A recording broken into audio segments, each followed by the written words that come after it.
Please take a seat, please, and sit down, be quiet. We're going to start the program here in Steve time, 37.2 seconds.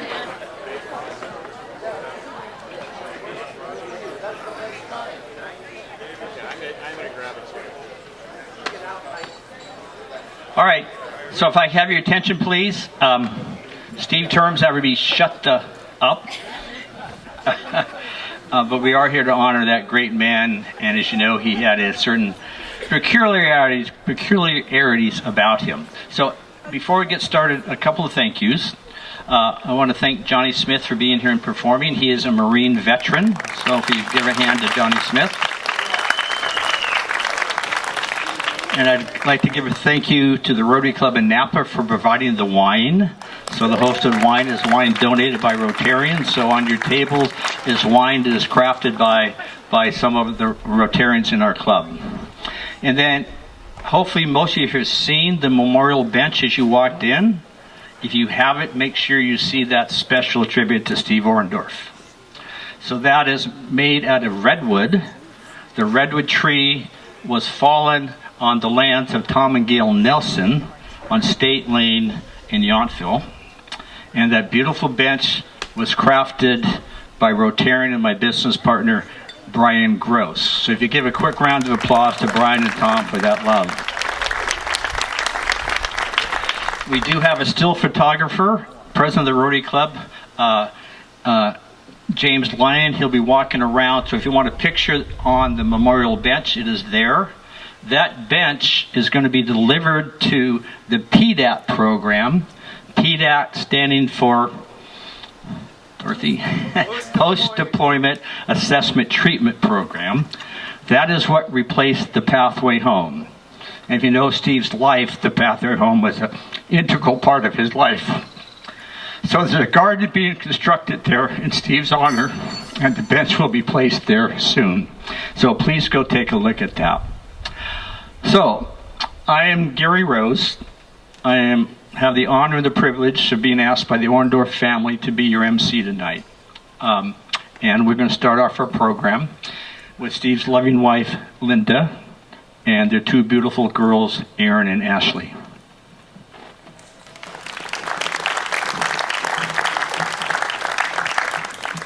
Thank you guys all for coming here tonight. It is just amazing to see all these beautiful faces out here, and I know it would just mean the world to Steve that you guys all came, but most importantly that you party.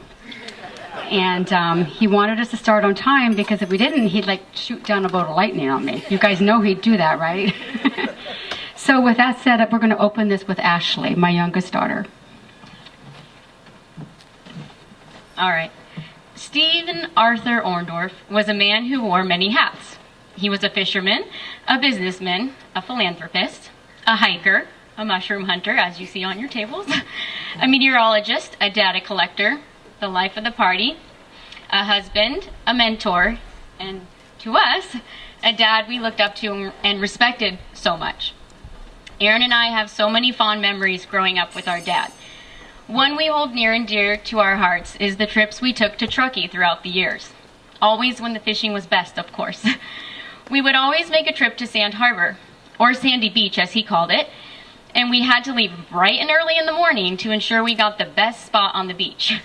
And you better believe he would leave us behind if we weren't ready on time. Driving to Sandy Beach, we would blast mixed tapes of oldie music, and even Backstreet Boys when we were into the boy band craze, driving in the gold Dodge Caravan with the windows down. Once we arrived, he would apply his SPF 4 copper tone, never anything higher, and he'd lay in his Lafuma chair. He always said he'd take his tan, leathery skin and wrinkles any day if it meant he could catch his rays. We'd spend all day at the beach enjoying the beauty and sun together as a family, and then we'd head back to the cabin to barbecue and later count the bats that flew overhead. There were many wonderful memories we made enjoying the cabin in Tahoe. Another fond memory we have is going to Lake Nacimiento every year. My dad loved to go fishing, and we loved making up routines on the grassy knoll at the cabin we rented and enjoying time on the lake. One year, my dad decided that Erin and I were old enough to join him fishing on the lake. But in true dad fashion, he didn't want to waste any time teaching us how to cast out on the lake. And more importantly, he didn't want us to lose any of his favorite Denny jigs. So before we took the trip to Nacimiento, my dad had Aaron and I practice casting from the sidewalk into a recycling bin on the street. I will never forget how surprised he was when we were actually landing the cast into the small rectangular bin without much practice. I guess we did carry some of the natural fishing skills from his superior Orndorf genes.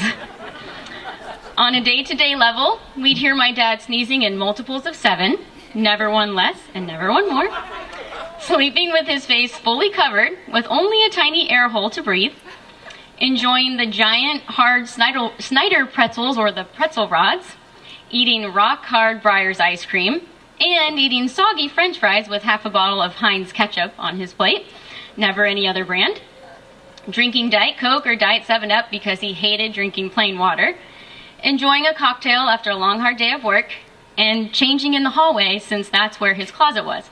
And I'm sure more people have seen my dad in his underwear than would like. However, my dad was who he was, and that's something we loved about him the most.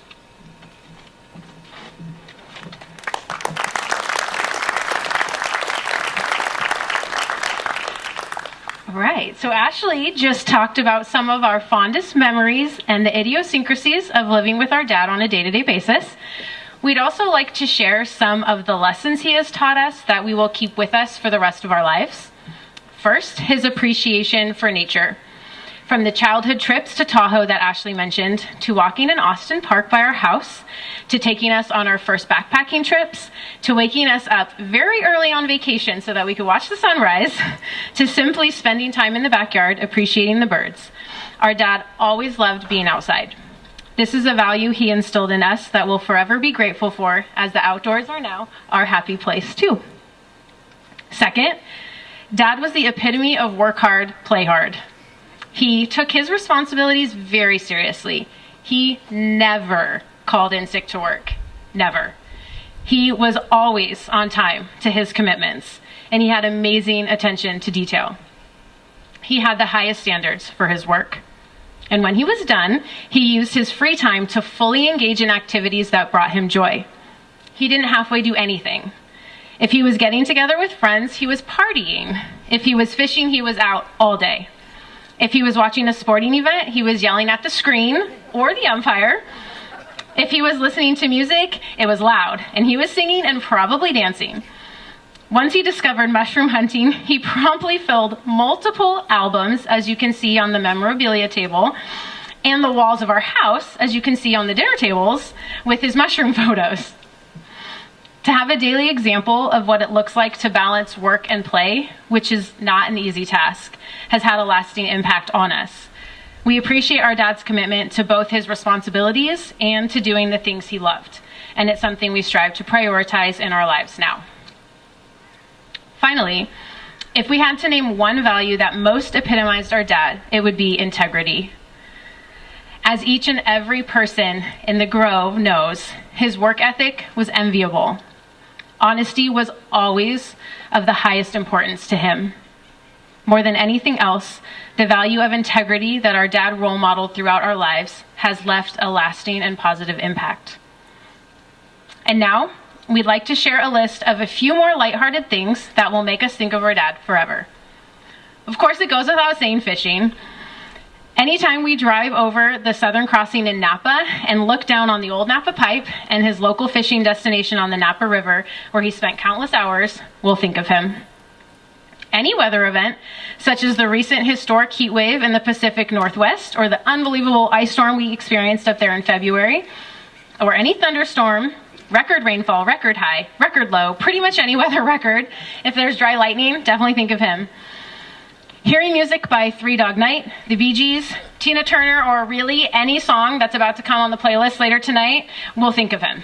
Which, side note, as my mom mentioned, we hope you all stay because the party and having a good time was the highest priority for our dad at this event. Anytime we see a mushroom in the wild, or someone's front lawn for that matter, or a cool rock or a piece of driftwood, we'll think of him. anything 49ers, Oakland A's, or Golden State Warriors. The list could go on, as my dad thought so many things were cool. But I'll end with someday, in the future, when Ashley and I get our senior discounts, we will definitely think of our dad.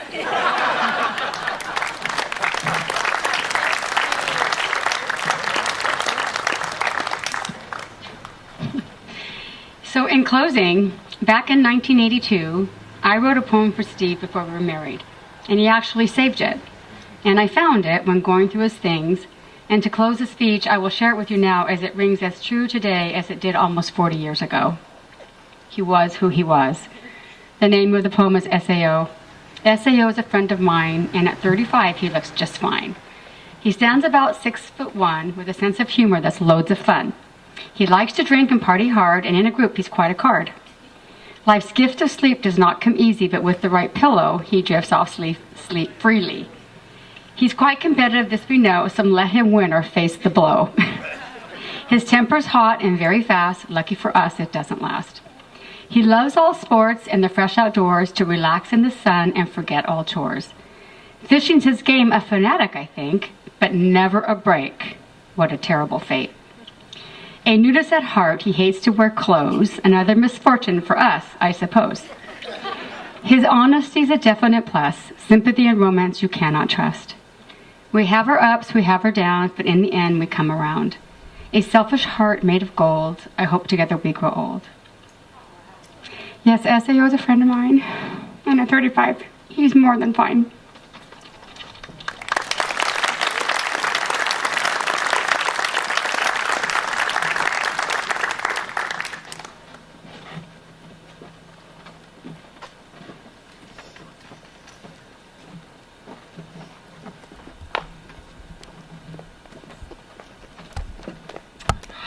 Thank you, Orndorf girls. That was very heartfelt, very emotional, and certainly very Steve, right? Right? Everybody knows him. So we are going to have a few comments for some people that were very integral, important in Steve's life, and we're bringing them kind of in chronological order, who may have known him the longest. So the first one is one of Steve's college friends back at Middlebury, back a few years ago. So please welcome Ryan Chamberlain.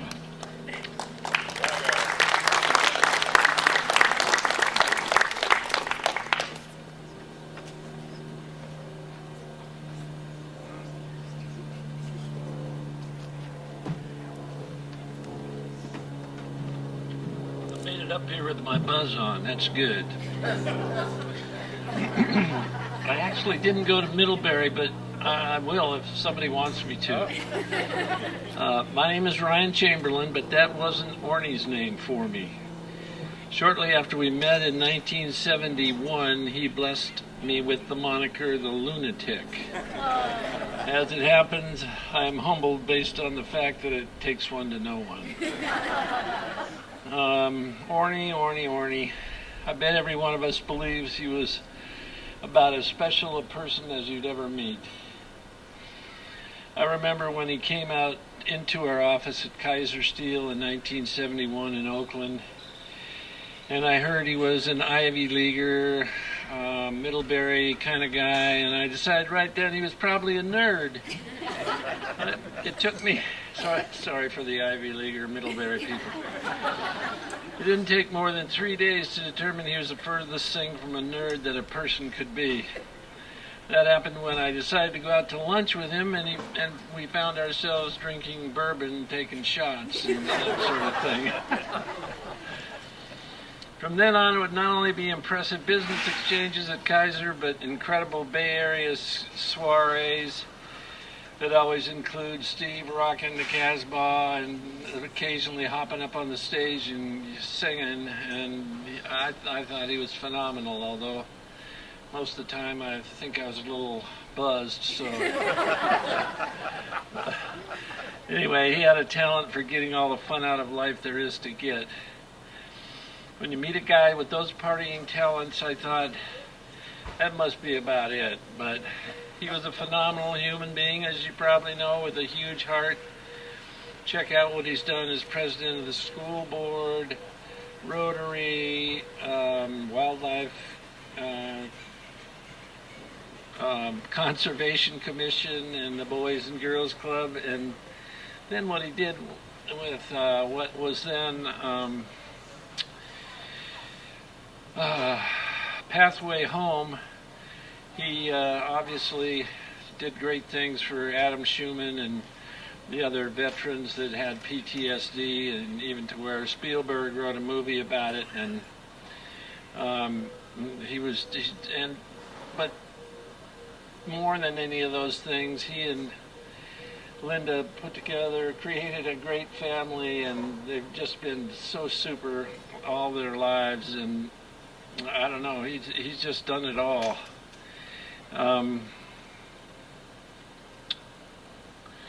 Any one of these compliments would be great work, but he did them all. And if I have one regret, I didn't take advantage of the fact that because we were both weather junkies, Steve wanted to go on a tornado chasing soiree, and for some reason I didn't take the time to do it, and I've always wondered, can you imagine what might have come out of that?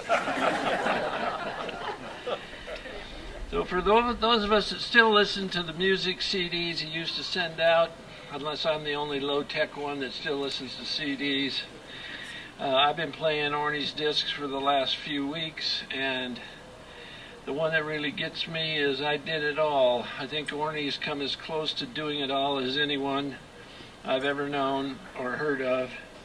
And Linda and Larry hold me to this. I am going to start helping more people as a tribute to Steve. I swear I'm going to do it. Man, that guy is really something. He was something. Thanks, Ornie. I'll see you in the next life, and we'll be partying on down.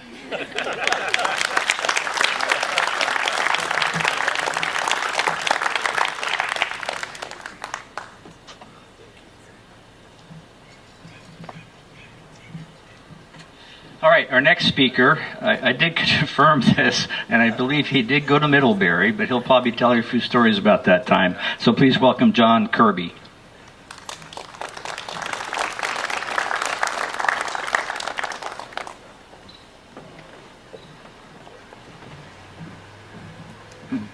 So in September of 1964, we were within a year of the British invasion in terms of music. And the number one song was House of the Rising Sun by Eric Burton and the Animals. And I was in freshman English, and I was scared because I was intimidated. I was at Middlebury College, Middlebury, Vermont, and worried if I was going to flunk out, because in those days people could actually flunk out of college even if they showed up for classes. The professor was a good guy. He became a dean of the college, but he had a bow tie, so I was immediately intimidated by that. A 17-year-old sitting there, and he had some assignment. I can't remember the particulars. It was a few years ago, as you might imagine. But everyone, and there were about 20 people in this class, I know, were thinking, what the hell, why are we doing this? Then there was a voice from the other side of the room, and it was, why are we doing this? It was Stephen Arthur Orndorf, Columbus, Ohio. That was my first introduction to him. Start of a great relationship over, obviously, a lot of years. He later met with the professor, and he told me afterwards, the professor looked at him and said, Mr. Orndorf, when are you coming to college? And Orn goes, wait a minute, I'm here. But he didn't quite get it. And then he, after he turned 70, a few years back, he told me, you know, the great thing about turning 70 is you can say whatever the hell you want to say. And I looked at him, I was shocked, and I said, Orn, when was it that you never said what you wanted to say? So a year after that, September of 64, we were fraternity brothers at Delta Kappa Epsilon, fondly referred to as the Drunken Deeks, with reason. But Orn set the standard in terms of partying. He's like a human anecdote. And as my fellow brothers at Deke said after his passing, he was absolutely one of a kind even then. And dancing on a elephant that was frozen, sculpture, upside down elephant, referred to as the drunken elephant, that actually won the sculpture contest that year in February of 1967. Singing, I think I was there the first time he got on stage with a microphone, and I know it was the letter by the Box Tops that was later done by Joe Crocker. He loved that song, and he got up and did it. Dancing, you may not know. As a kid, he was the dancing mailman in Columbus, Ohio. And we could never, regardless of how wasted he was, we could never get him up to dance or tap dance. But one night, we were sitting at a table, and there was some song he liked on, and he started cranking it out with his feet. And it was incredible how good he was. Tremendous sense of rhythm. I only wish we got him up to be able to dance. He's driving around in this red Ford Galaxy all over the place. I forget what year it was, but it was big and it was old. And road trips to Dartmouth for Winter Carnival, up to UVM. We went. This is how nuts you are when you're 17 or 18. We drove to Fort Lauderdale, not in that car, but in another one for spring break. That's a long haul. And the singing never stopped, but there was also a very serious side to Orn, as his daughters pointed out. He was a big brother at Middlebury. Now, of course, he complained about the kid. He said, "I get the one kid that can't catch." But, you know him. I mean, it was with love in his heart. And we're all idiots. We're 17, 22-year-olds. No one else was giving back to the community in any way, but Orn was. He was also a really good student. He was a junior fellow, which meant, think about this for a while, he was in the dorm with freshman boys, and he was their mentor. Now, the result of that was we had like the best recruiting class ever. Great guys. But it was an honorary position. And then between junior and senior year, he was at Harvard Business School on a special program where I believe that's where he started his famous beer can collection.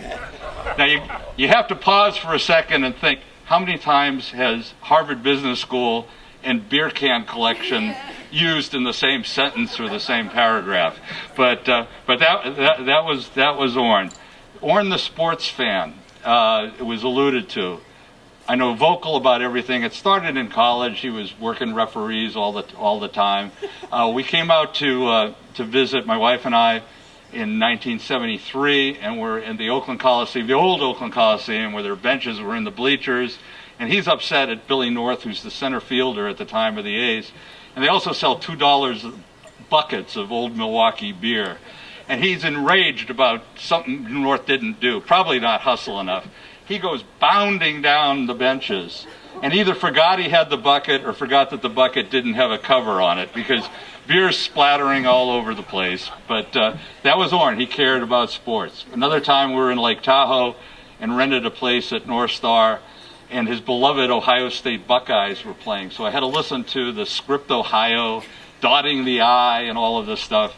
Didn't really know about it before. And Ohio State was winning, except when they weren't. And they lost at the end. And he took a pillow and in disgust, Orndorf disgust, he chucked it off the wall. It was a feather pillow. It burst. Feathers were all over the place. It took like 4 hours to clean them up. But most of all, he was just a great friend. The first time I came to Northern California, my wife and I stayed with him out Route 24. Ryan mentioned him working in Oakland, at Kaiser in Oakland. Picture the Midwest kid. He came out. Ryan probably knows this. His first place was Alice Street. He lived on Alice Street in Oakland.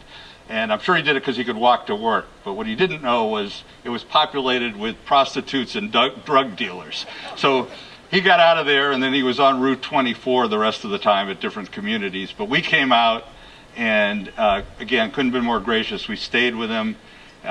We'd drop him off at Banana Records. He'd go to work, pick him up at the end of the day. We'd do the tourist thing. And then, typical Orn, one day, he on the weekend, he said, "You haven't been to Lake Tahoe, you got to go to Lake Tahoe." So I said, "Okay." He drives us up, drives all the way around the lake, stop at a casino where he lost money and was drinking White Russians, and you could hear him across the casino about the cards he was getting. He was grousing, but then took us back. He was also the, my wife mentioned, couldn't be here because our granddaughter's birthday is in Massachusetts. So I said, what about Orn? What's the one thing you really remember? And she said, he's singing The Road to Shambhala at top volume, driving up, and everything was at top volume on the way to that trip to Lake Tahoe. But he remained the connector, a great friend with the Christmas party that I got to one because I coached basketball and would always have a conflict.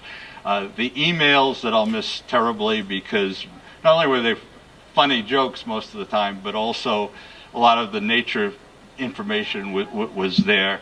I was really fortunate that Linda came back with Steve and we went up to our 50th reunion 3 years ago. So we kind of went full circle and went on a hike and got lost. We got a tutorial on mushrooms. He closed down the party and I went back early and got accused of being a short hitter. But it was a great weekend. Orn was just a great friend. I miss him. I'll continue to miss him, and I think we're all blessed to have had him in our lives. Thank you.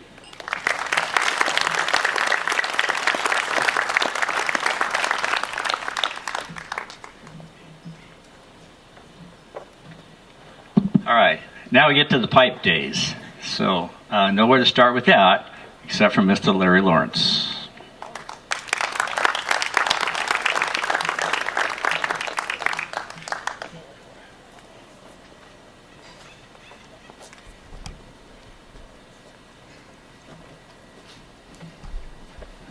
Well, I thought I'd start with a glass of wine in my hand because every picture, if you look around here, that I'm posed with Steve, I've got a drink in my hand. And that goes back a lot of years, like 50 years. And as Ryan stated, in 1971, at the Kaiser Center in 300 Lakeside Drive in Lake Merritt, Steve Orndorf showed up with a 1970 blue Mustang convertible, and I thought he was just the coolest guy that could ever be. And with that, he showed up not with an attitude, but with a unique sense of party. So that combination said to me that he was going to be someone that I wanted to look deeply into as a friend for life. Steve was tabbed as the wonder boy for Kaiser Steel, given the fact his high intelligence, his education at Middlebury and his Dartmouth MBA, and in fact he was an incredibly bright person, astute, intuitive, very, very articulate, and all the things that have been said earlier are just absolutely wonderful, and I say mega dittos to that. I'm not going to try to replicate it. I will say that several nights ago, after thinking about this for months, I sat down with a nice big bucket of Grey Goose martini and a blank piece of paper. And I started writing down recollections of Steve from those days, and I probably had several pages of them. It's in my back pocket, and I decided that wasn't going to happen tonight. And I just give you one brief glimpse of really the love that he showed, not only for his community, but his own internal love and the search for the woman of his life. When he met Linda Quinn Smith at the time in Fontana, he brought back to me, as his closest friend at the time, a sense of wonderment, and I've never really seen him that beschmutzed. That's my word. He absolutely was taken by Linda. At that time, we had a group of folks that were doing some outdoorsy things, and we had a little trip planned to Catalina, and we would go to Long Beach on a Friday night, some Fontana folks and some other folks and some neighbors and some friends of mine. And Debbie and I would go out and do the yuppie thing and buy a tent and buy a big cooler. And Debbie, bless her heart, would stock it up with potatoes O'Brien and eggs and cheeses and fruit and booze and whatever we could get to make the event very, very comfortable. And Steve, in his indelible self, says, I eschew that yuppiedom, and I'm not going. I'm going to take Linda out, and we're going to enjoy the stars of Catalina ourselves, under the stars, and that's what we're going to do. And to his credit, by gosh, he did that. So we show up in Long Beach, and Dorf comes up with 2 rusty banana chairs under his arm and a bag, and here we go. And of course, I'm lugging this big chest, and Debbie, with all these things going on, he's just giving me the raspberry, and we're drinking like crazy on the boat going across the channel.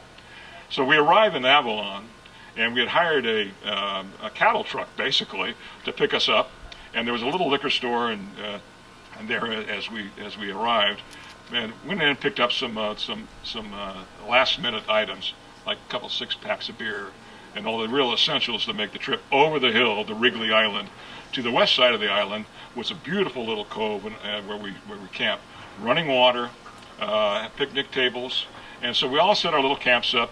The yuppies, Lawrence's, set up their really cool tent with their really cool, newly purchased, right out of the box, sleeping bags and mattresses, and went drinking like crazy. All of us had a great time, and Linda and Steve positioned perfectly for the moon and the stars, the banana chairs, perfectly positioned.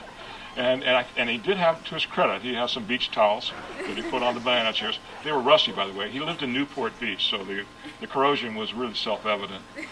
Long story short, Steve, as you all know, was a big meteorological nut. He loved to watch the atmospheric movements. He loved everything about the sun, the moon, the stars, thunderstorms, the worse, the better, as pointed out earlier, chasing tornadoes, Ryan, and all these things. So sure enough, we finished the evening with s'mores and all the stupid stuff that we did. It was really a lot of fun. Debbie and I retired to our nice little yuppie tent, and what you know, the Mr. Meteorologist missed the microclimate of Catalina, and a storm moves in the middle of the night. And bless her heart, Linda, this new date that he's going thump, thump, thump, is laying on a banana chair, exposed to the elements, and the rain comes down, and you know what happens. The following morning, beautiful morning, it opens up. So we come out of this yuppie tent, pop out with eggs O'Brien, scrambled eggs, freshly brewed coffee, and Steve comes up proudly with Linda soaking wet, and she's just, Linda, I don't know how you did it, hon. I really don't know how you did it. Steve walks up proudly with this bag, and he opens it up, and you'll remember this that are old enough, a big, supersized bottle of Tang. Granola bars and candy. And that was the eloquence that he had for the evening. Poor Linda, she got sick after that, and we went on.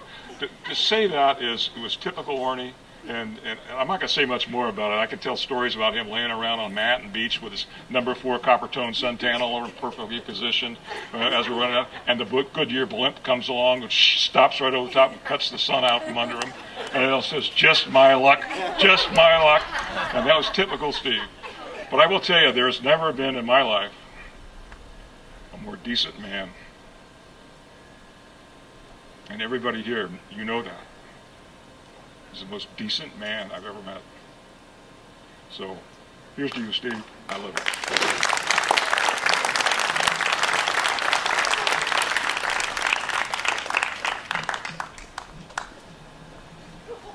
you. Hey, thanks, Larry. And I can attest that Steve bridged the classes very well, because there are many tailgates at 49ers games out in the stadium parking lot onto tower number 19, where there's one stall with Larry Lawrence and Debbie, tablecloths, napkins, china, lobster, Chateaubriand, and stewed mushrooms served by Chef Mark.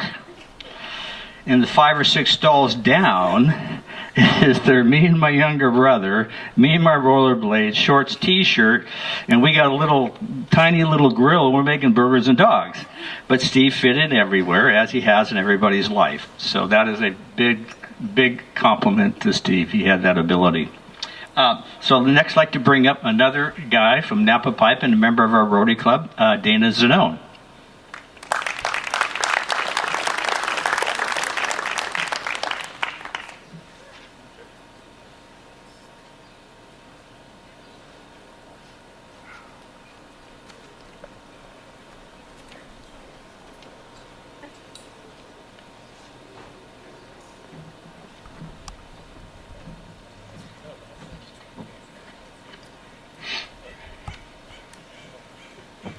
Well, my nickname was Bonehead.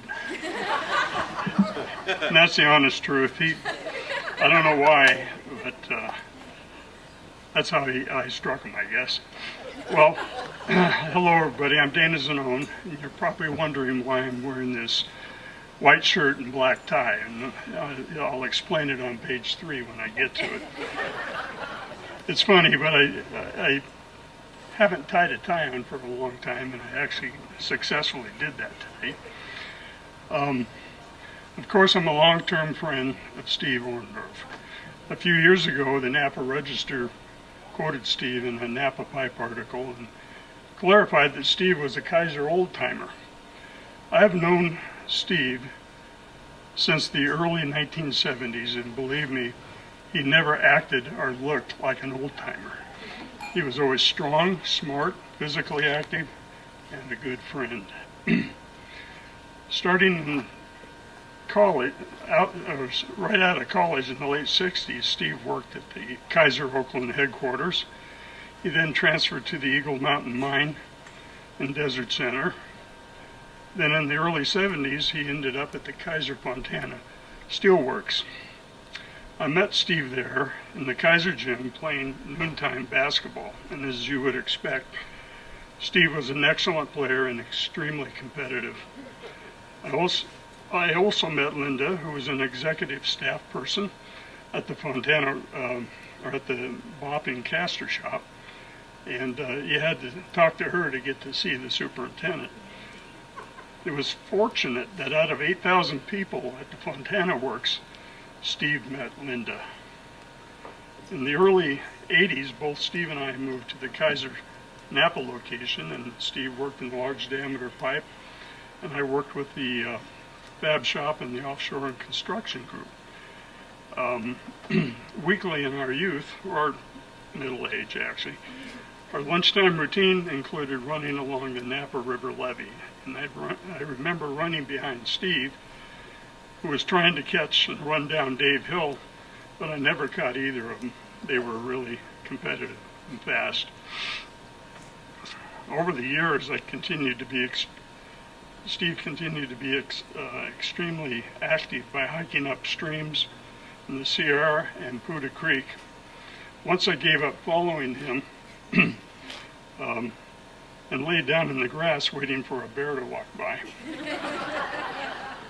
Of course, the walking trails also in Skyline Park and in the Grand Canyon, so he was a very active, strong individual. I'm reading this, but believe me, it's heartfelt. After our arrival in Napa, Aaron, Ashley, Michael, and Jennifer, our 4 children, of course, arrived and naturally brought our families together. Our families enjoyed many fishing and boating trips. Fishing led to fish fries,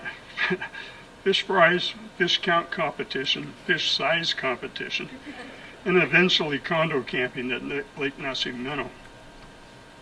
Other families from the north and the south of California joined Steve, and we enjoyed each other's company. At different times, this included the Golterra, Ide, Olson, Aguilera, Lawrence, and Curisi families. The condo experience helped our children to create entertainment programs for all the adults. Steve's music provided our kids lots of material, which included dancing, gymnastics, singing, complete shows spontaneously performed, and what fun that was. It really was. Later, Steve and I collaborated on 4 major rock hounding trips.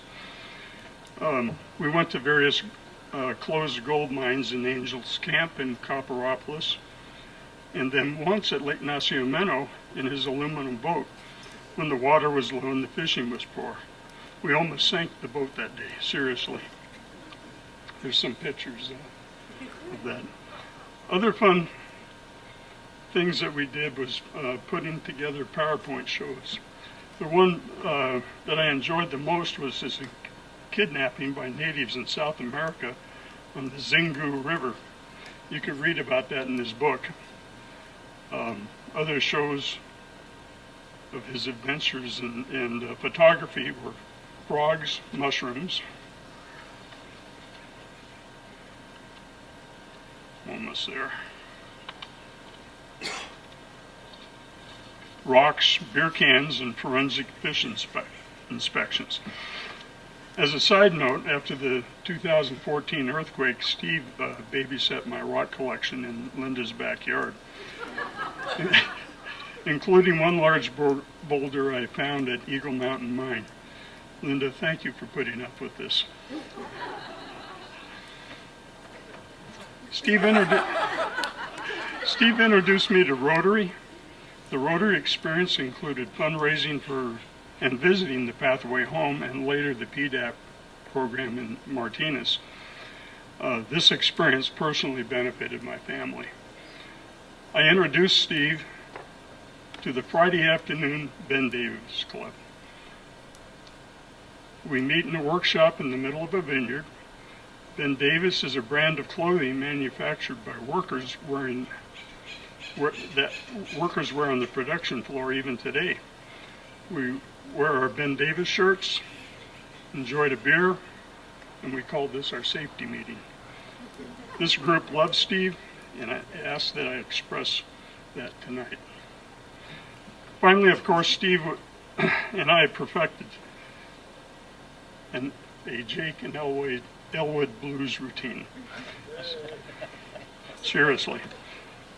Steve was Elwood, I was Jake, and I'm going to show you a partial view of what it looked like.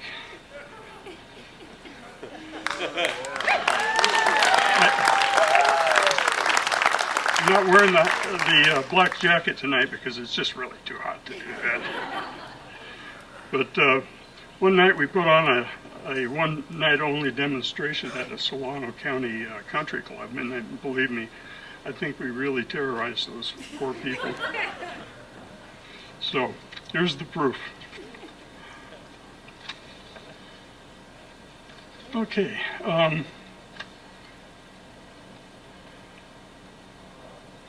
Our post-Kaiser work evolved. Steve and I became landlord representatives for different Kaiser locations. You'll probably think this is boring, but we shared stories about leaking roofs, asbestos, buildings needing repair, rust, recalcitrant tenants, break-ins, trespassers, and law enforcement responses. We enjoyed talking about it with each other. This work was like experiencing mysteries of the abandoned, but it was good work. Well, Steve never looked or acted like an old-timer. I've never been called an old-timer myself, however, I would not argue the point. Needless to say, I and my family love and still love Steve, and all of us here do. I miss my friend. Thank you, everybody.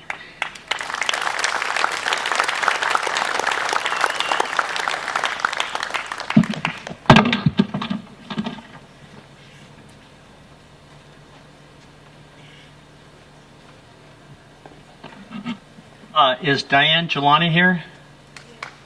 Diane? Oh, perfect.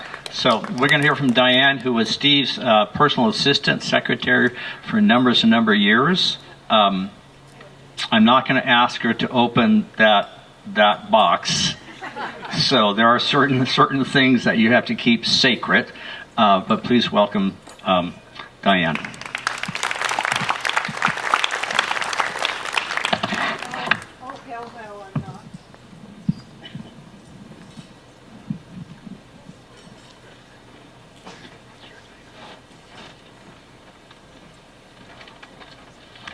Hi, I am Diane Giuliani, not related at all. And I was Steve's administrative assistant. This is the truth. When Linda asked me if I wanted to speak, I told her, let me think about it. And I swear I heard a voice saying, think about it? Why in the hell you gotta think about it? Just do it. You're talking about me. So here I am. Truth is, I loved Steve Orndorf. You have no idea. I came to work in the late 80s at Napa Pipe, and my first impression of seeing him was he was too hyper and too high-strung. And he had all those fish skeletons in his office. And I remember thinking, I can't work for this guy. I was so wrong. On the last day of working together in 2004, I knew I'd never find another boss like him. He certainly was, and always will be, my most unforgettable character and the best boss I ever had. I always said about him, what you see is what you get. I never had to second guess him. He made me feel secure in my job. He always treated me fairly, with dignity, respect, even when he raised that high-pitched voice at me. I remember once he asked me to type out on the computer something he had written. I read it over, thought it needed minor editing because I had just finished a writing class at college. Of course, I knew. When I pointed it out, he nicely, tongue-in-cheek, said to type it exactly how he had written and never, ever attempt to correct his writing. Lesson learned. In spite of that, the way he treated me made it so easy to work for him. We could talk about anything. He always seemed interested in my own stories. We talked about music a lot and stories about my family who were living in Alaska. And I enjoyed hearing his fishing stories, even though I must have told him 100 times, Steve, there are fish in Lake Berryessa. You don't have to go all over the world. Just go up there. I was attending college at night while I was working, and I used his Amazon fishing story as an essay and speech, and I got an A on that one. Thanks, Steve. Steve was really good to me. There are 2 occasions in my life that were really difficult while I was working at Napa Pipe. My son and family, with my only grandchildren, there were 4 total, moved to Alaska in June of 1994. In July of 1994, my son's father passed. I was scrambling to find airline tickets to bring them back to California. Because it was a last-minute purchase, I couldn't get a bereavement discount. I tried to get an equity loan, but it would take too long. I was frantic. Steve lent me the money and said, when everything gets settled, to pay him back, which I did. And I will, and always was, profoundly grateful for him. And another time, my other son was in the hospital for an extended time, and I needed to be with him during the day. Steve said I could come into work after hours, so I would not miss a paycheck, knowing that I lived paycheck to paycheck, or get behind in my assignments. Now, how could you not love a man that helped me like that? There's nobody else like him. Just a few little things that I remember. One Halloween, I dressed as a clown, and I went to Steve's house, trick-or-treating. He had no idea it was me. The look on his face, I mean, here is this big, tall, big red-headed clown. His face, it was priceless. I think Ashley recognized me. She did. She recognized me, but not Steve, and she can attest to that. But I remember him saying to me, don't you think you're a little too old to be trick-or-treating? But I got the candy, so. Or another time, at the office, he removed his shirt to show us how the Amazon tribe painted his body. He said he wasn't supposed to do that. Larry, you didn't hear that one. But he did it anyway. And the only 2 things that Steve ever demanded of me outside of the job were big Italian hugs, if you can't tell, that's what I am, and a batch of homemade biscotti. and it was always a pleasure to bake for him and to greet him. I miss you, Steve Orndorf, and always will. You were so special. Your involvement and commitments to your community and charities made me proud to know you. And you were a damn good boss and an amazing man. Thanks, Linda, for allowing me to speak.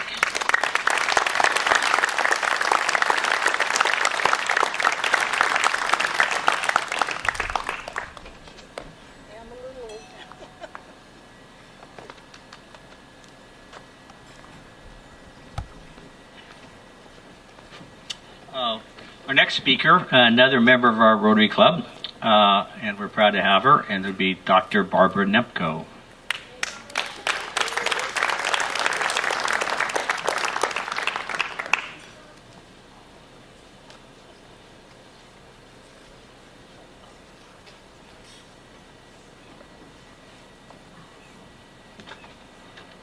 It is an honor to be here. I had the great pleasure of knowing Steve in a variety of ways. But just for anybody who hasn't read the book, you've heard a lot about the nicknames he gave to people. So I just want to share with you that his nickname as a child was Piss Eye. George Santayana, who was a philosopher, Spanish-American, said, "There is no cure for birth and death save to enjoy the interval." And nobody enjoyed the interval more than Steve Orndorf. So I met him in his Napa Pipe days. The County Office of Education occupied the bottom floor of the Napa Pipe building, and Napa Pipe occupied the top floor, and basically never the twain met, which may have had some good reasons. The bottom floor was not elegant. The top floor, carpeted, blue, quiet, lovely, but we were downstairs. Steve was our liaison, thank God, and very kind, very welcoming, always talked to everybody. And I had this lovely office on the ground floor, and it rained in there occasionally. And we sort of got used to it. We kept some tarps and we'd throw them over the desk, and it would stop after a couple of minutes. Until about the fourth time it happened, when we noticed the rain appeared to be a little yellow. So we went upstairs and discovered we were directly under the men's room on the second floor. Fortunately, Steve took care of that instantaneously. The plumbers were in, it was fixed, and we were just fine and happy to be there for the rest of our time. Sorry, Larry, had to tell that. So, as you know, Steve adored being outdoors, and with his brother went on more than 23 jungle fishing trips, 14 locations, 7 countries. During that time, he was attacked by lightning bolts, bitten by hundreds of bugs, was in the immediate vicinity where 2 men and a boat were swallowed by a whirlpool. He was captured and held for ransom by pirates. And he said in his book, in the prologue, he was talking about his going fishing with his brother. Along the way, we have had a number of bizarre, outlandish, and arguably dangerous encounters.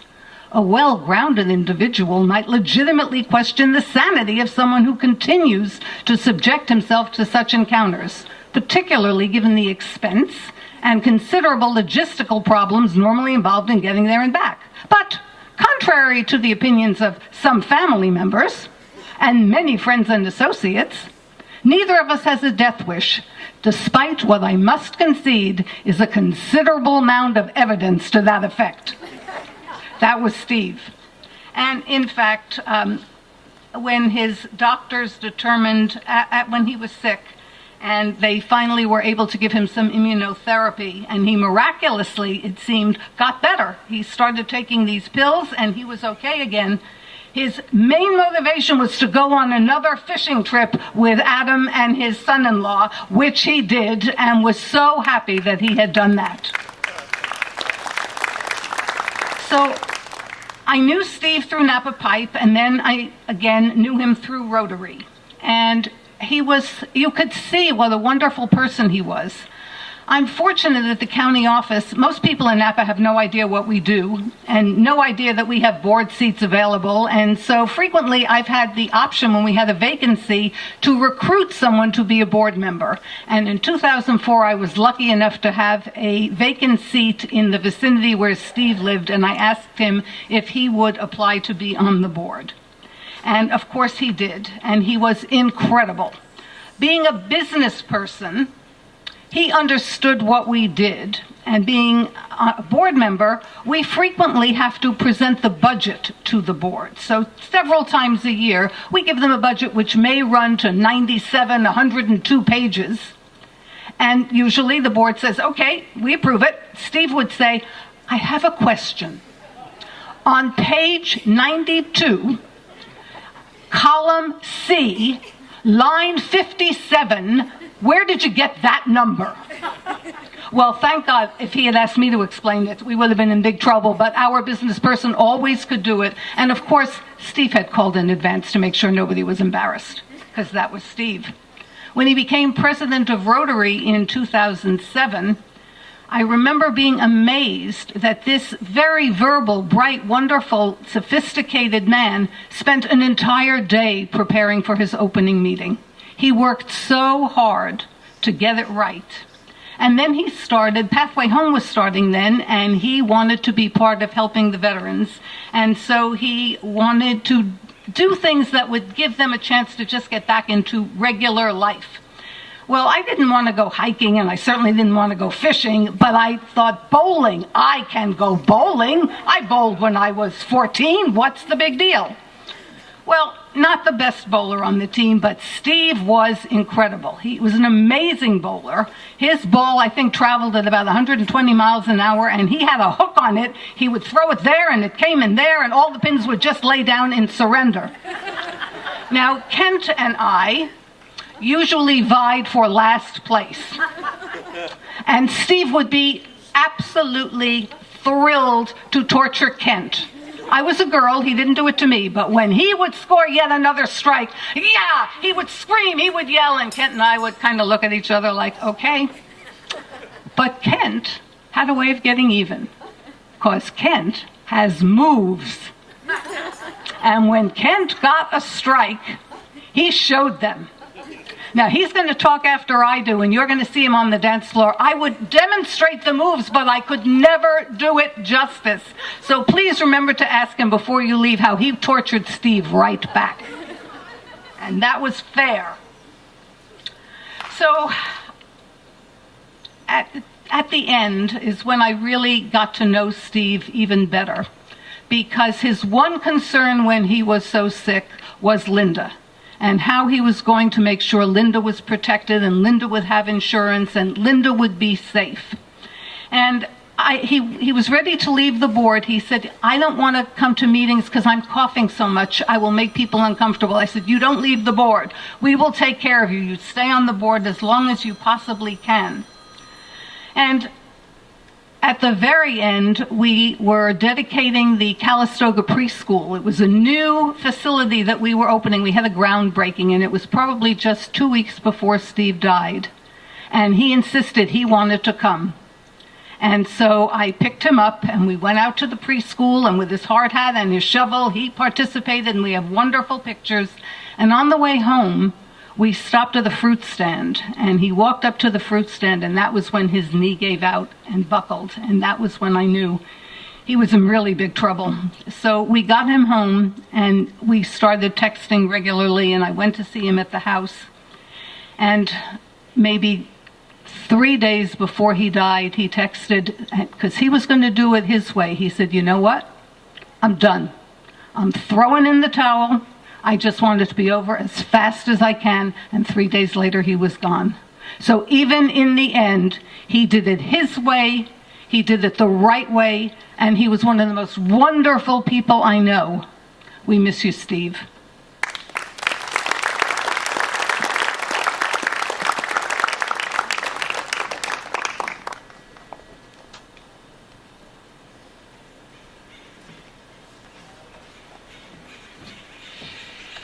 All right. So next on your lineup card is unfortunately me. So, I mean, I get placed in the order behind a thespian, one of the brightest women I know. It's like following Babe Ruth in the order. Not only that, I'm batting in front of the human waterfall, Kent Gardella, who's going to follow me. So if you haven't used your Kleenex yet, save that for a little bit. What do you say about somebody you don't have words to talk about? One interesting thing happened today. You all know about Steve's penchant for following the weather, engaging the weather. So every beginning of April, end of March, as we get ready for Cycle for Sight, and I got 20,000 things I got to think about. People want to know, can I bring my dog? No. Why do I have to pay so much? I don't drink. Because you do. No, whatever. So Steve would like to lighten my load, and day by day I get a weather report. Well, Beeve, it's going to rain on that Saturday. The weather calls for this. And I just, as much as I could, I ignored him. As my wife will tell you, the week before Cycle for Sight is Tylenol PM week. You just don't sleep. So Steve was always a little bit of a pain in the ass with that stuff. But today, like 4 or 5 hours ago, I get a text from one of our guests today. And I didn't know who it was from, but I'm reading the text about the weather report. About a red weather warning in the hills above Napa with rainfall and winds and fire and all that kind of stuff. Like, oh my God. I can't do anything without Steve looking down and telling me what to do. So that is just unbelievable that it happened today. Another quick comment. I know we're all thinking, it's casual. What do you do? So for me, it was never a question. There's only one shirt that I would ever wear, and that's the Steve shirt. And then even before I came, I think, oh yeah, the gray slacks, black slacks. And I go, hell no. Steve, that's not Steve. Steve is baggy Levi's, and they can't be dress jeans. They got to be baggy Levi's. They got to be really Levi's. So I had to go with the Levi's. And then if you see Steve, very casual. If you see his fishing attire, it's ridiculous. But not only the baggy Levi's, I had to honor Steve. With the hole, I saw it. And I have the Orndorf hole in my Levi's. So I was contemplating what to say about such a remarkable man. I think back upon my life and all the wonderful many friends I have, and you go back into 2nd, 3rd grade, 4th grade, 5th grade, and you think about, how do your friends evolve over time? First you become an acquaintance, then become a friend, then be a good friend, and then in rare circumstances, you become a lifelong friend. And in the rarest of circumstances, you become a brother. And Steve became my brother. So how does that happen? So friendships evolve because you have commonalities, you have similar interests, and you have passion, and you have a mission that unites you together. And Steve Rodar's case, I've known him for 30 years when I first joined Rotary, and he was just an acquaintance, and we had similar interests, like fishing, not like Steve and Kirk and everybody else and John. That's not me. I don't get up at 6 in the morning.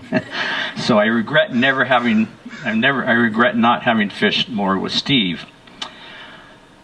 So we kind of build this friendship, 49 a game, some fishing. But 14 years ago, we had someone, when Steve was president, his term as president, came to Rotary. His name was Fred Guzman. And he introduced our Rotary Club and our community to an unbelievable program called the Pathway Home. The first privately funded treatment center for veterans coming back from the wars who are dealing with PTSD, other stresses, other mental disorders. So in that meeting, afterwards, Steve and I were so moved because we heard what Fred Guzman was telling us. And that is the very sad, disturbing fact that 15 veterans every day take their lives on our soil. 15 a day. That is more veterans who take their own life on our soil every year than ever lost their lives on foreign soils during the wars in the Middle East. So we decided there's something we needed to do to help those guys. So it makes a friend, a lifelong friend, an eventual brother, if you choose to walk down a common path. And the path we chose that afternoon was to walk down a path to the pathway home and help these people. That day, not only changed our lives, but the lives of our Rotary Club, the Napa community, the Bay Area, and other parts of our great nation. So with Steve, I had a partner that we could do this. So the Rotary Club, the Napa community, the Bay Area community, we became the arms, the body, the muscles that drove the force to keep the pathway home going and to fund them. But your body doesn't work. As we all know, your body doesn't work with somebody like Steve Orndorf. So without question, Steve was always the heart and the soul of the pathway home. The heart and soul that helped this program over the past 14 years, and in so doing, his efforts and the love he had for that program and the veterans who came through here literally helped save over 400 lives. How many people can say that? Sorry.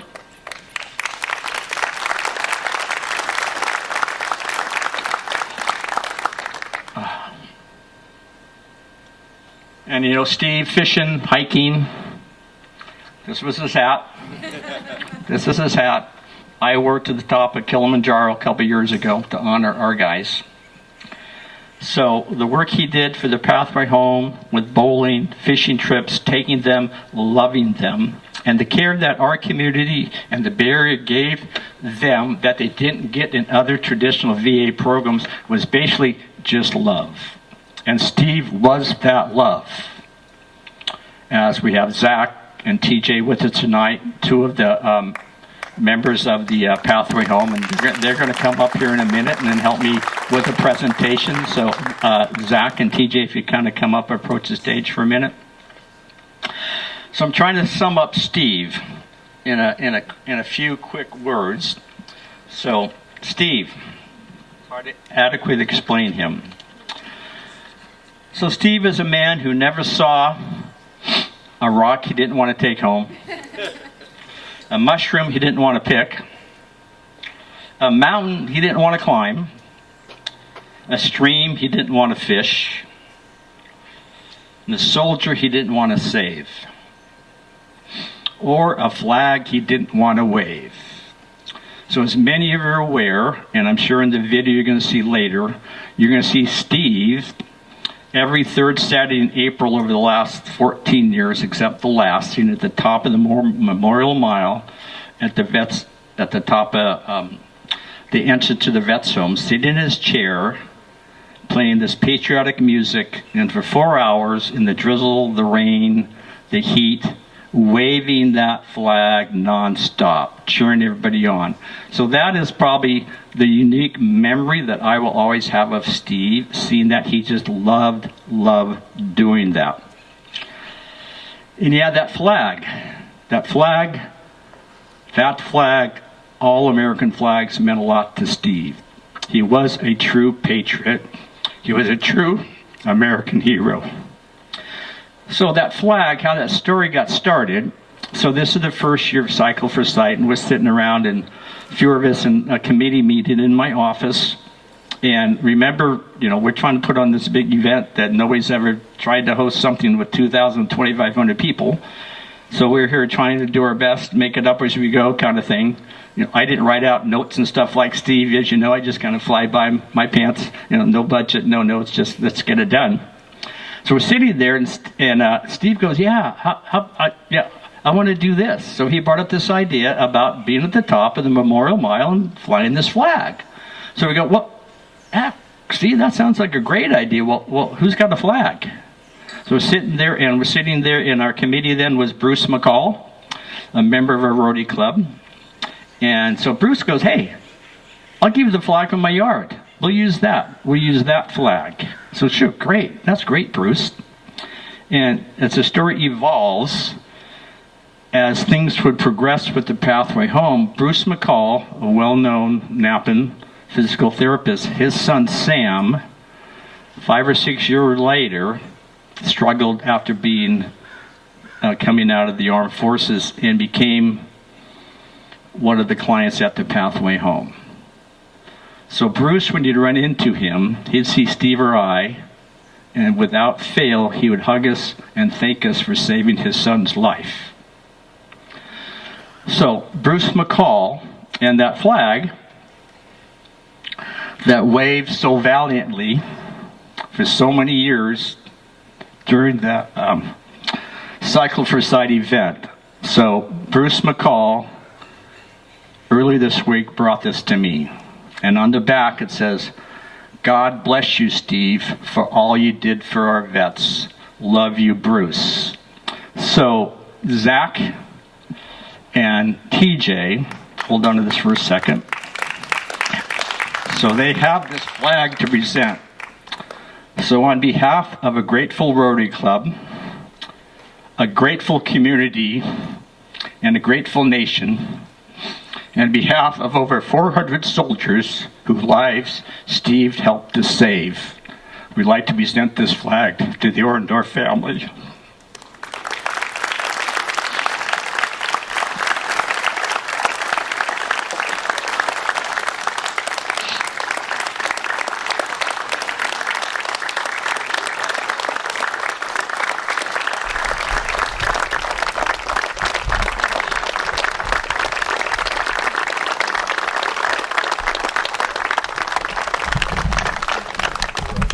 And President Jim Lyon from the Rotary Club. From the Rotary Club in Napa, we are going to retire Steve Orndorf's badge from the Rotary Club. So Linda, Aaron, and Ashley, here is Steve's beloved Rotary badge. Okay, so now we're going to bring up the finale, which is Kent Gardella. And so have your Kleenex out. I do have one other thing to tell you about. And actually, Steve and I took a first road trip a long time ago to the U.S. Open. I didn't know Steve liked golf, but I had tickets, so we went down. Hard to get room there, so we stayed in the kind of funky motel on the other side of the tracks in there. So Steve and I, when have a room, went to the U.S. Open, and that day afterwards we're shopping, and we're in the tent, and I'm looking at golf shirts, and I'm trying shirts on to get the right size, and I tried this shirt on. So, kind of a cute young sales girl said, God, you look good in yellow. So I bought the yellow shirt. So I never see this shirt in my closet. I never wear it without seeing Steve. That's why I picked up this shirt. So for me, that was easy. And then I didn't know, and then in our room in this motel, Steve brought someone along with him. He brought the Dirty Bird. And I'm thinking, Steve, we're on a road trip. We're going down by the wharf. There's a couple honky tonks with music and stuff. Oh, I don't know, Beef, And again, in friendships, everybody had a nickname. So Steve never in his life for 30 years ever called me anything but Beaver. And I never called him anything but Dog. So it'd be, hey, Beef, yo, Dog. I love you, Beef. I love you, Dog. So at the end of Kent's talk, we do have some Dirty Bird to share with whoever would want to have a toast, because at the end of his will have a little toast. So two of his good friends, fishing buddies, John Amory and Kirk Camlin, are going to walk around. They have little glasses and some Dirty Bird to share with whoever wants to toast Steve once Kent is finished with his thing. All right? So here he is. Mr. Sex and Warmth and the Human Waterfall, Kent Cardella. To 5 minutes. For those of you who know me, I had to ask Linda if that included crying time. Steve was a unique, one-of-a-kind person. Here are some of the characteristics that all of you may recognize from Steve. I call it obsessive-compulsive behavior. It involved fishing. It involved hiking. It involved collecting rocks. On some of the vacations that we went with Steve on hiking, there are some illegal, probably federally prosecuted rocks in your backyards, Linda, because Steve would always load up. Well, he didn't care whether they said it. Mushrooms. You got pictures on your tables of mushrooms. Steve and I have been hiking for a number of years, and he didn't start his mushroom obsession until we were somewhat into our hiking. Now, Steve had pictures of mushrooms. As you hike, every time you'd see any kind of mushroom, he'd stop, he'd brush it off, he'd take a picture of it. Sometimes I'd point one out and he'd say, "That's a crappy one." Forget it.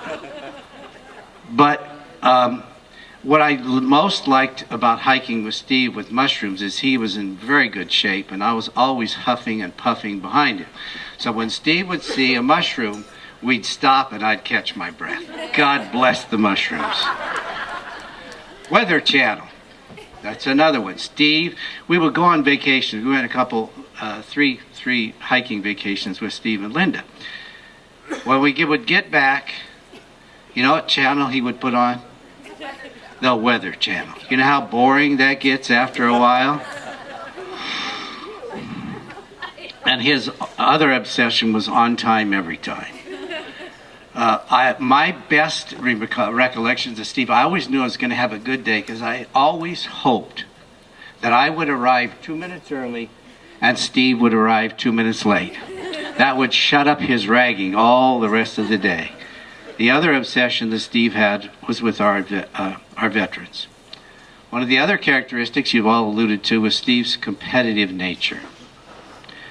Steve never, ever eased off to let somebody win, whether it was at fishing or beer pong, and as I well know, Monday bowling. The only competition I ever was able to beat Steve at was our slightly late dancing contest at Crab Feeds and the Cycle for Sight. Steve was the most generous cheapskate I ever met. Steve always paid his fair share, and he gave generously to those who needed it. But who can forget Steve's much-used truck and his patched-up jerry-rigged crappy boat?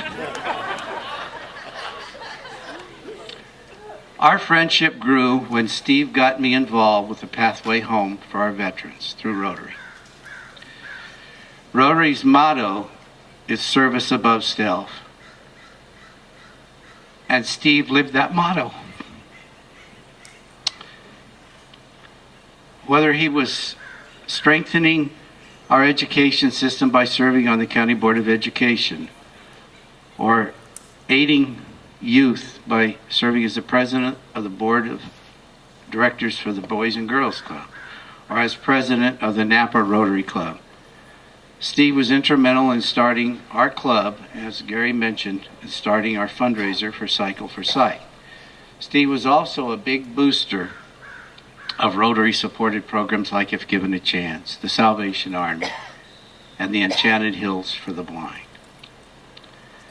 Steve was always one of the main supporters of our Pathway Home project for veterans. He took so many of them fishing, went on hikes and field trips, bowled every Monday night, organized Super Bowl parties.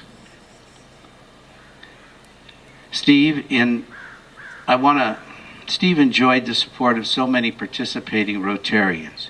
And I'd like to mention just a few. I saw Brian over there who made the beautiful bench for Steve. Fellow bowlers like Barbara and Dale and Brian and Steve and Dorothy. And one of our favorite Rotary buddies who came all the way from Texas to honor Steve, Tim Cooney. Thank you for coming, Tim.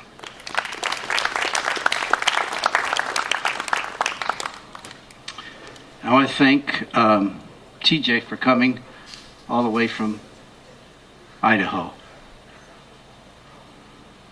And Zach for, I don't know if any of you know this, but Zach has continued on, got his doctorate. Zach is now reinvesting his time and his support and his love for veterans. He's saving lives too. So thank you, both of you. I love you. And I want to thank Linda for letting my wife and I get to know the Orndorfs as a couple. Steve and I finally talked our wives into joining our hiking adventures. This led to 3 memorable hiking vacations to national parks. The wives organized the trips and Steve and I just showed up. Before Steve's illness, we talked about a 4th trip. And I think one of the hardest things I've had to go through this year is not looking forward to the planning and to go to our next road adventure. Steve, we miss you so much. Your crazy obsessions. That smirky smile that you got when you got your way. Always worrying about being late. Your concern for others. Your willingness to share your passion, your time, and your mature wisdom for those who needed it when they needed it. I hope I can live up to your example of sharing the talents I have to make other people's life better. Thank you for letting me be a part of your life. I am better for knowing you. Though you are gone in the flesh, you are with me every time I go on a hike, see a mushroom, pick up a rock, enjoy an outdoor trek, or talk to a veteran, or even go bowling. I miss you, my friend. You will always be in my heart. Thank you.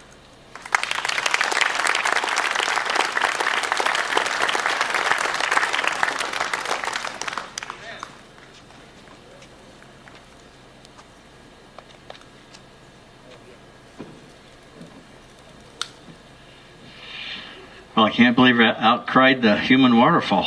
But, I practiced this a lot of times. so, those of you who want to join me in honoring Steve with a toast, with a glass of wine, glass of water, whatever you have with you, or a little bit of the dirty bird that Steve loves so much.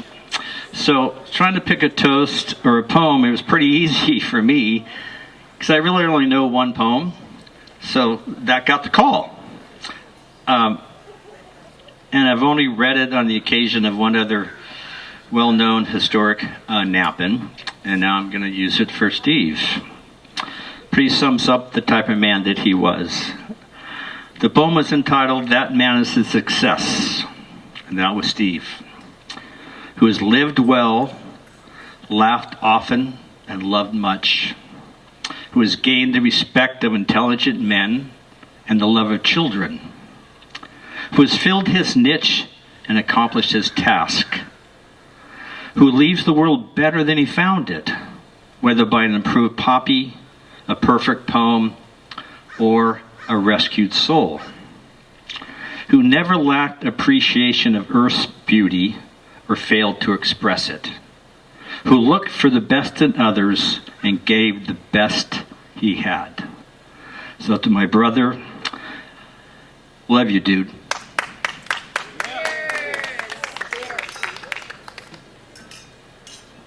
So now we are going to serve dinner. We're running a little behind. So behind your mushroom picture is a number. That is your table number.